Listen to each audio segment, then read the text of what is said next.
Sign the papers, Maya. Stop pretending you're better than your sister just because you bought a cheap little house, my father said, smiling like the demand was love dressed in a suit. Do it or don't come to her wedding. The words hit like cold water down my spine. If you've ever carried a family on sore shoulders and still been called ungrateful, you know the taste, metallic like a swallowed coin lodged in your throat. I had taken double shifts, skipped lunches, learned to sleep on bus rides home so rent and groceries could arrive with me at the door. But tonight none of that had a receipt they respected. Hi everyone, my name is Maya Ellison, I'm 29 and I'm the quiet kind of daughter, the dependable one, until quiet becomes a grave you're meant to lie down in. The deed transfer sat on the dining table, the pen already uncapped. My sister Lila swiped at her phone, barely looking at me, a laugh slipping out when a notification chimed. It's just paperwork, she said. You still get to be the generous one. Think of it as tradition. Tradition. Like the way my father told stories that made poverty sound noble as long as it preserved his throne. Like the way I learned that being needed was different from being valued. The roast on the table had already cooled. The light above us flickered once, then steadied, revealing the oil-sheened fingerprints on the manila folder where my future was supposed to live. 300,000 isn't much in this city, Dad added, rearranging the fork by his plate as if aligning silver could align me. You'll earn it back. He meant, I will keep earning for everyone. I stared at the signature line with my name typed neat and ready. Strange how small a life can look when it's compressed to a blank line. Outside, a siren Dopplered by, fast fading. Inside, the clock ticked like a metronome trying to teach us all to breathe in time. I won't sign, I said. The room compressed. Dad's smile unhooked. Lila's nails clicked against her phone case, a restless metronome of their own. Then don't come, Dad whispered like a curse out of a fairy tale. You're either family or you're nothing. The pen rolled an inch toward me, stopped, and the air stopped with it, quivering, breakable, waiting to see who would pick it up first. And that was the minute I ended it, quietly with a decision no one saw coming. A storm gathers best when the room thinks it's still. I slid the pen back across the table, not angry, cold. The way surgeons must feel before the first careful cut. I love you, I said because I wanted to remember I did. But I won't be your wallet with a pulse. Dad's jaw worked. Lila sucked her teeth. Drama, she murmured. You always need an audience. The dining room smelled of time and disappointment.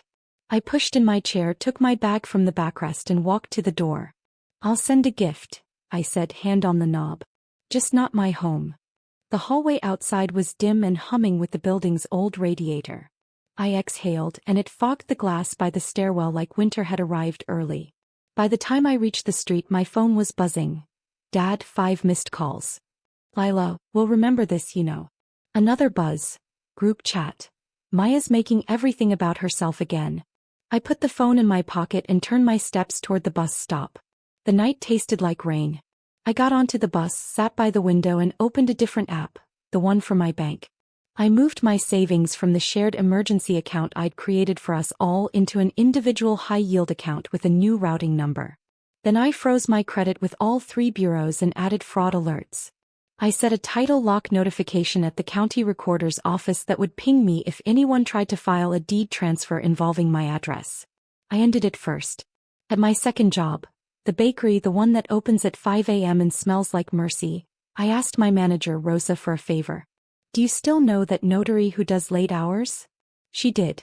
At midnight, under the warm rune of a buzzing open sign from the pizza place across the street, I signed a quitclaim, from me to my own living trust. Same house. Same mortgage. New protection. Hale and Ellison Family Trust, but with only one trustee, me. On the ride home, I thought of Lila floating down an aisle under clouds of tulle. How a house had been stitched into that veil without my consent. The bus turned. Streetlights pulled slow gold across the glass. I told myself not to cry. I told myself to document instead. Because tomorrow they'd escalate. And I would need the truth, dated and time-stamped. Mornings spilled through my blinds like a tired apology. I brewed coffee that tasted like resolve and opened my laptop. First, I canceled 3 autopays, my parents' electric, water and phone bills, the ones I'd quietly carried for months. I sent an email before the cancellations hit.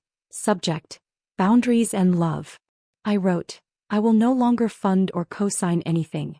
I am available for conversations rooted in respect. Coercion ends now. My finger hovered over send. Then flew. The whoosh sounded like a door closing and I let it. Work at the healthcare office was a buzzing hive. Printers murmuring, phones ringing, the steady shuffle of forms. On lunch, I stepped outside and called the wedding venue listed in Lila's Instagram caption, Willow Crest on the River. I knew because the deposit had magically cleared on my card last month. The mysterious surprise will repay soon. They never repaid. Reservation for Lila Ellison, I said when the manager picked up. I'm the card holder for the deposit. I need to place a hold.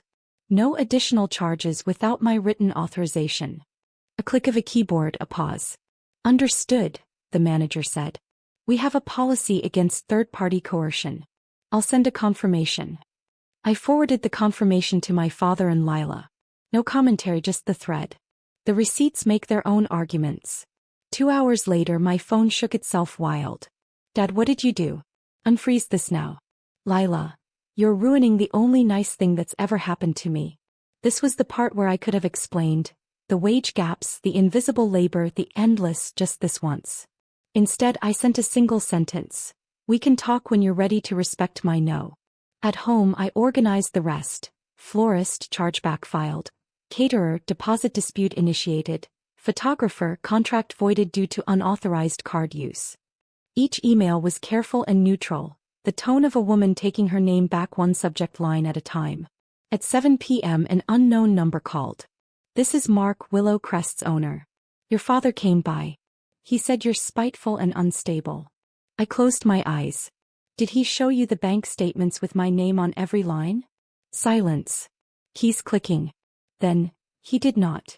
Miss Ellison. Maya. Please no, the account is frozen. No funds, no event. Thanked him. After the call, I stood in my kitchen where the cheap light made everything look almost pretty. The fridge hummed. The neighbor's radio drifted through the wall like company. I leaned my forehead against the cabinet and realized my hands were trembling, not with fear but with the reality that I had chosen myself. The trembling felt like a new language I was just starting to speak. The next morning, Dad was waiting outside my building. He leaned on the hood of his car as if the paint belonged to him the way he believed I did. Get in, he said when I approached. Voice flat. A command shaped like a father. I didn't move. We talk in public, I said, nodding toward the cafe on the corner with windows that caught the sun like held breath. Inside he ordered tea and never touched it. You love control, he said. You think boundaries make you brave. But all they make you is alone. I've been alone, I answered. I was alone while washing dishes at 1 a.m. I was alone when the $300,000 mortgage pulled at my ribs. Alone when you told me a daughter's worth is measured in what she gives back. He looked past me at the pastry case. If you don't sign that house, your sister has nowhere to begin.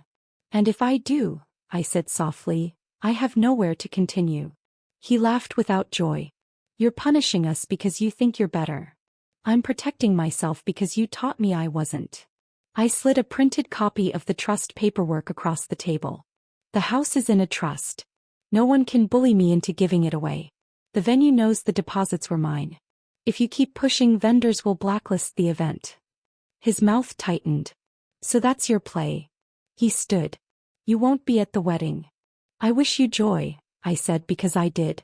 I just won't be purchased for it. He walked out. The bell over the door trembled once, then went quiet.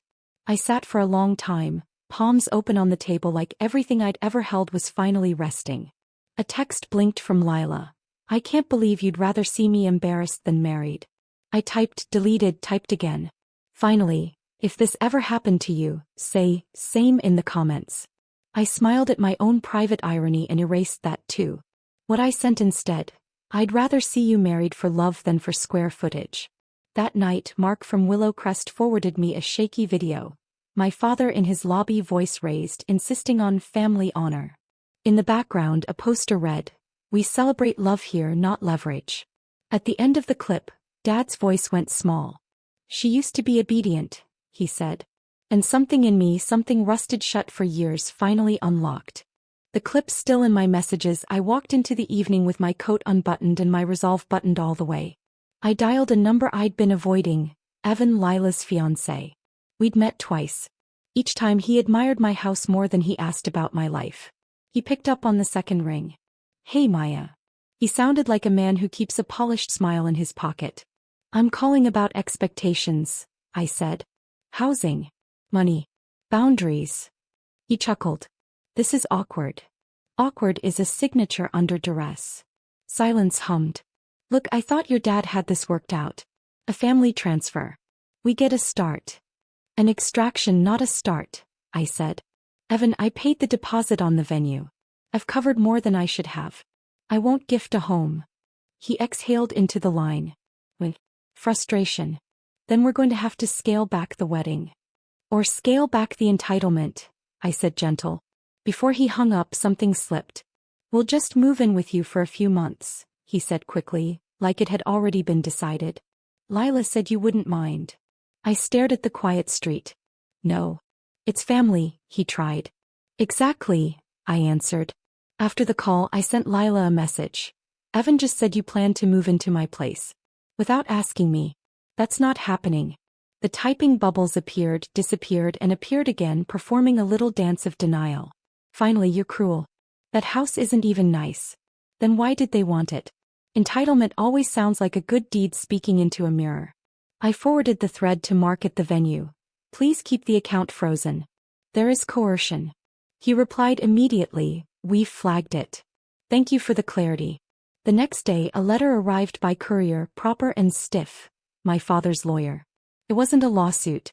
It was a family settlement agreement with a soft threat sewn in, asking me to donate the house for the collective uplift of the Ellison family. The phrasing was artful, like a knife inside velvet. I placed it next to the video of Dad demanding honor, next to Evan's voice in my ear, picturing my guest room as theirs. Then I opened my laptop and wrote something I never had before. An invitation. "Lila," I typed, "if you want to talk, just us, no dad. I'll meet you at the park by the river at 6 p.m. Bring no expectations. Just your honest heart." At 5:58, I stood by the bench beneath the sycamore and waited. Heart steady, future unwritten, the river dragging light toward the bridge like a promise I'd finally made to myself. She came. Lila's heels clicked over the path like she was trying to keep rhythm with a song she couldn't hear. She sat without looking at me. The river was a dark ribbon. A jogger passed, breath clouding in the air. "You always make everything difficult," she said. "I always make things possible," I answered softly. And no one noticed the difference. Her mouth pulled to the side the way it did when we were kids, and she wanted to cry, but pride got there first. "Evan says you hate me." "I hate the plan that turns me into a faucet you never learned to close." She rubbed her hands. "You have more, Maya. Stability. A home. I have exactly what I worked for. And I want you to have exactly what you choose, because you chose it. Not because Dad bartered my life." We watched the water. After a while, her voice fell to a thread. "Evan asked me what the guest room looked like. He wanted measurements." "Measure love," I said. "Not square footage." Tears rimmed her eyes. "Dad said if I chose you I'd lose him." "That's not a father," I said gently. "That's a collector." She laughed. A small broken sound. "You always have the words. I only have the questions." I stood, pulled an envelope from my coat and set it between us. Inside is a plan B. Not a house. Options. A community hall that's paid for and refundable if you decide not to use it. A modest gown rental. A list of vendors who will do a simple ceremony at cost. No debt. No loans. It's yours if you marry for love. Her fingers trembled over the flap. "And if I marry for the house?" "You'll have neither," I said. "Because I will not fund it. My home is in a trust. My money is mine." She looked at me, then really looked. "Dad will hate you. I can survive not being loved by a man who only loved me when I was giving." She stood, envelope in hand, and hugged me quick, as if affection itself might be seen and penalized. Then she left, heels moving slower now, like the song had changed. My phone buzzed as the light went violet over the river. Mark from Willow Crest again. Final notice sent. Without payment by Friday, the reservation is cancelled. A text from Dad followed immediately. "You did this. Fix it." I put the phone away. The river moved on. So did I. Friday arrived with the precision of a judge tapping a gavel. At 10 a.m. Willow Crest officially cancelled the event. Vendors followed, dominoes falling in graceful, unapologetic lines. The florist's email was almost kind. We wish your family well in whatever decision brings you peace. At noon, Dad called from an unknown number. I answered. You've embarrassed us, he said. Family will talk. They always have, I replied. He inhaled, preparing another speech, and then I heard it. The faint tremor beneath his tone when a plan collapses and the scaffolding shows. What kind of daughter destroys her sister's wedding? The kind who refuses to be destroyed to build it, I said. Silence. Birds argued in the tree outside my window. A car alarm rang, noted the block, then stopped. When Dad spoke again, his voice was smaller. We'll do the ceremony at your house. No. We raced you. You raced me to survive. Now watch me. I hung up, not as punishment but as treatment. At 2 p.m. a message from Lila. Plan B. Is that offer still real? Yes. Will you come if we choose it? I stared at the words like a window thrown open in a room I'd forgotten was mine. I'll stand where love is, Lila. Every time. An hour later, a final thread snapped and sang. Evan texted a group chat with me and Lila, an accident of rage. Your sister ruined everything. Without the house, what's the point? He unsent it a second later, but it was too late. Screens remember even when we try to forget. Lila didn't respond. She called me instead, voice wet, breath hitching. He was marrying the floor plan, she whispered. Not me. I know, I said, and my voice didn't break because somewhere between the city bus and the trust paperwork, I had grown a spine that could hold both of us. By evening, word had spread across our fractious family tree. Opinions sprouted like mushrooms after rain. Fast, loud, sometimes poisonous.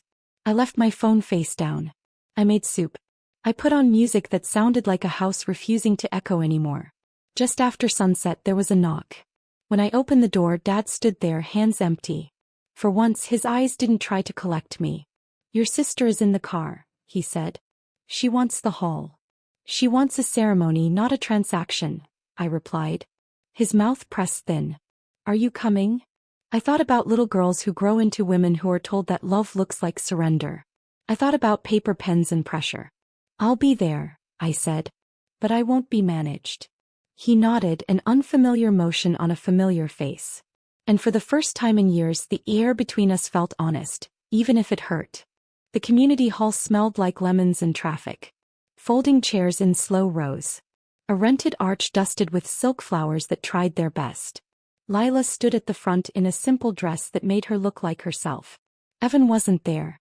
I walked down the aisle alone, not as a guest but as a sister, my heels clipping the floor like commas in a sentence we were finally finishing the right way. Dad sat in the second row, Ty Askew, the old king without a court. He looked older, less myth, more man. The officiant cleared her throat.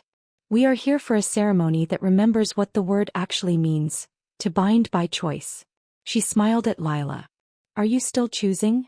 Lila nodded, eyes bright. I am choosing a pause, she said into the whispering air.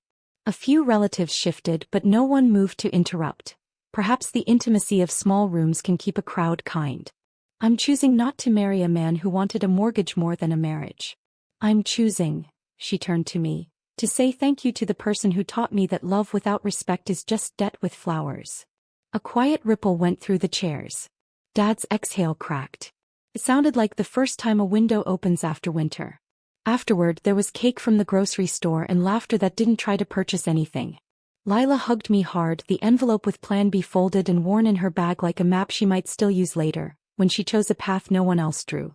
Dad approached us slowly, hands in pockets, humility rough on him like new shoes. I don't know how to be the father you needed, he said to me. I only know how to become him now. I believed him enough to begin. Outside, evening leaned against the brick. The city lifted its lights. I walked home under a sky that looked like it had been washed and wrung out, clean and honest. The house waited, not as a prize, not as a fortress, but as a boundary I had mapped by hand. At my kitchen table I wrote 3 letters. One to the venue, releasing the dispute in full because the choice had already been made for simpler joy. one to the bank confirming the trust and thanking whatever version of myself had the courage to file it, and one to Lila with a recipe card for the soup I'd made the night she left the envelope in her pocket and chose herself instead. There was no grand finale, just the soft balm of a life refusing to be bartered. Poetic justice didn't arrive with sirens. It arrived with a woman quietly keeping what she built, and a sister deciding she doesn't need to be purchased to be loved. I washed a single bowl. I turned off the light. The house settled around me like a promise kept,